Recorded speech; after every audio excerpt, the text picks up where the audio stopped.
So it has been a long day for all of you. Okay?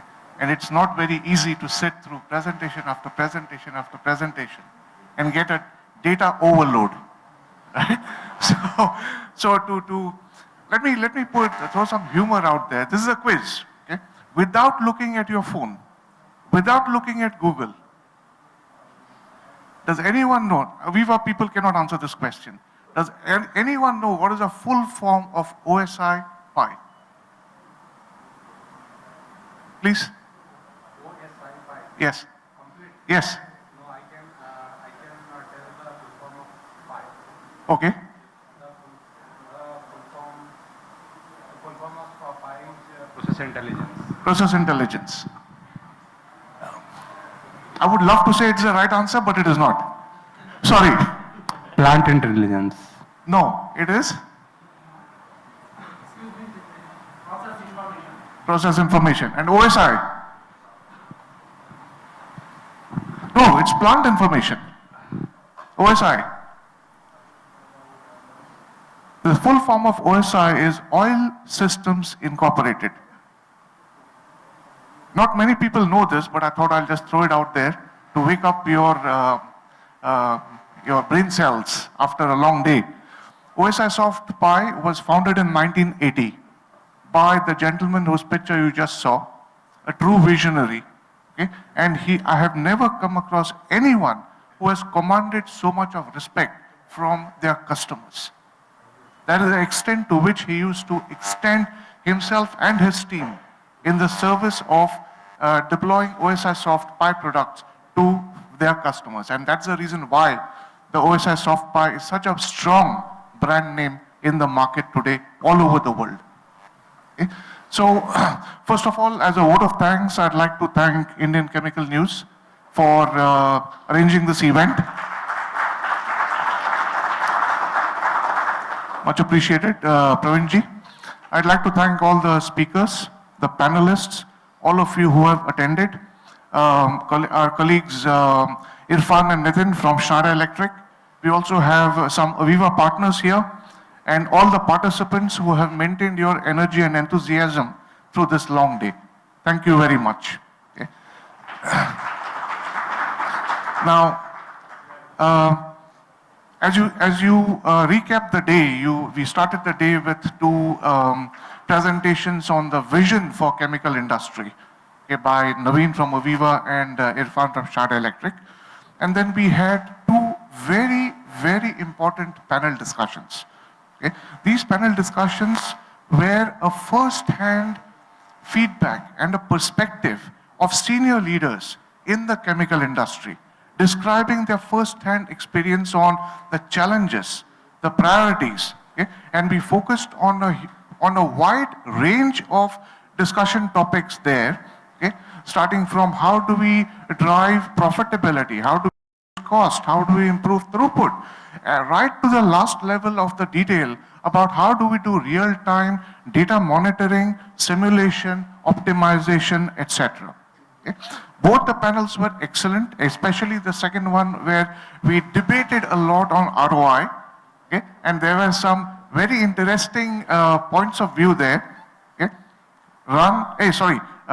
Crawl, walk, run.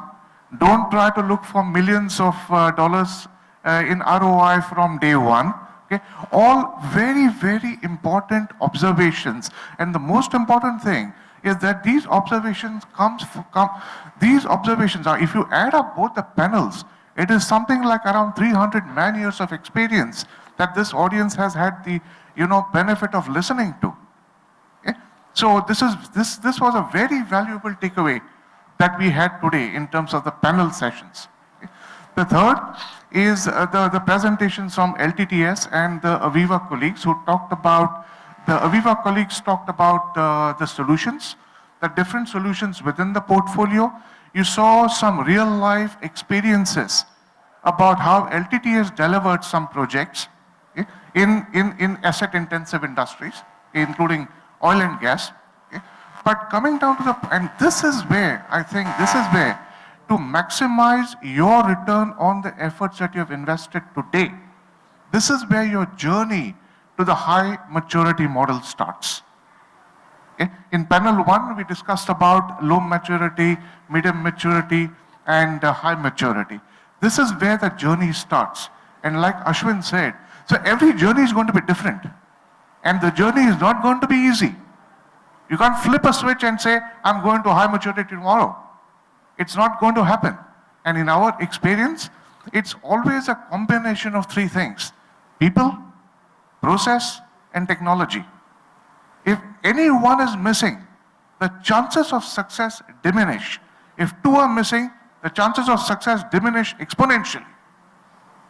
Okay? So that's the kind of, and if most, if not all of you, are in some form of leadership position in your organizations, okay? You have the ability to drive change. Okay? And as you have seen so many examples, the ROI is evident. And Naveen took the trouble to explain the different ways, the different perspectives on ROI. Right? Some of them are just infrastructure. Right? And then some of them pay for themselves within a year. Okay? So the journey will have to start, and like we discussed in the panel session 2, there has to be a strong why. There have to be strong use cases. There have to be an end vision that you start with. Okay? Now the good news is, this entire portfolio that you have experienced today, whether it's on the engineering side, or the data management layer of OSI Soft Pi, or the automation layer, okay, like process simulation, optimization, etc. This entire portfolio is available to all our customers in an easy to consume subscription manner. Okay? Which means you may have a roadmap. You may plan to deploy certain parts of the portfolio over a certain period of time. Okay? But guess what? Things change. Right? And when things change, you don't want to be locked in. Okay? You need the flexibility. And why a subscription model? Is because you have the ability to decide what part of the portfolio you want to implement in what order of priority. Okay? You may start with a vision in mind that I want to standardize on Pi infrastructure across all my plants. You may start with that vision. And then you may say, oh, but what for greenfield plants, can I bring in simulation? Of course you can. And that's the strength of a flexible model on subscription that gives you the ability to decide your transformation journey at your speed per your priorities. Okay? So I thank you once again for making the time out of your busy schedules to attend this session. I hope it has been worthwhile, but I say it again, your return on investment, return on effort for this day starts today. Thank you very much.